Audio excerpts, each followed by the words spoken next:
ನಮಸ್ಕಾರ ವೀಕ್ಷಕರೇ, ನಾನು ಡಾಕ್ಟರ್ ಅರ್ಪಿತಾ ಭಟ್, ನ್ಯಾಚುರೋಪತಿ ಹಾಗೂ ಯೋಗ ವೈದ್ಯೆ ವೇದ ವೆಲ್ನೆಸ್ ಸೆಂಟರ್ ನಿಸರ್ಗಮನೆ ಸಿರಿಸಿ.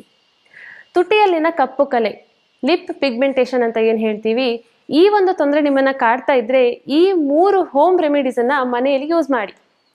ಮೊದಲನೇದಾಗಿ ಕೋಕೋನಟ್ ಆಯಿಲ್ ಅನ್ನ ಹಚ್ಚುವಂಥದ್ದು.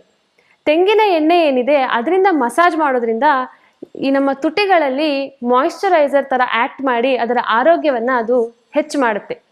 ಹಾಗೇನೆ ಶುಗರ್ ಮತ್ತೆ ಹನಿಯ ಸ್ಕ್ರಬ್, ಸಕ್ಕರೆ ಮತ್ತೆ ಜೇನುತುಪ್ಪದ ಮಿಶ್ರಣವನ್ನ ತುಟಿಗೆ ಮಸಾಜ್ ಮಾಡುವಂಥದ್ದು. 1 ನಿಮಿಷಗಳ ಕಾಲ ಈ ಮಿಶ್ರಣದಿಂದ ಮಸಾಜ್ ಮಾಡಿ ಅದನ್ನ 10 ರಿಂದ 15 ನಿಮಿಷಗಳ ಕಾಲ ಹಾಗೆ ಬಿಡುವಂಥದ್ದು. ಈ ರೀತಿ ಮಾಡೋದ್ರಿಂದ ನಿಮ್ಮ ತುಟಿಯ ಆರೋಗ್ಯ ಜಾಸ್ತಿ ಆಗುತ್ತೆ. ಹಾಗೇನೆ ಅಲೋವೆರಾ ಜೆಲ್ ಅನ್ನ ಹಚ್ಚುವಂಥದ್ದು. ನ್ಯಾಚುರಲ್ ಆಗಿ ಮನೆಯಲ್ಲೇ ಬೆಳೆದಿರುವಂತಹ ಅಲೋವೆರಾವನ್ನ ತೆಗೆದುಕೊಂಡು ಆ ಜೆಲ್ ಅನ್ನ ರಾತ್ರಿ ಮಲಗುವಾಗ ತುಟಿಗಳಿಗೆ ಹಚ್ಚಿ ಬೆಳಗ್ಗೆ ತೊಳೆದುಕೊಳ್ಳುವ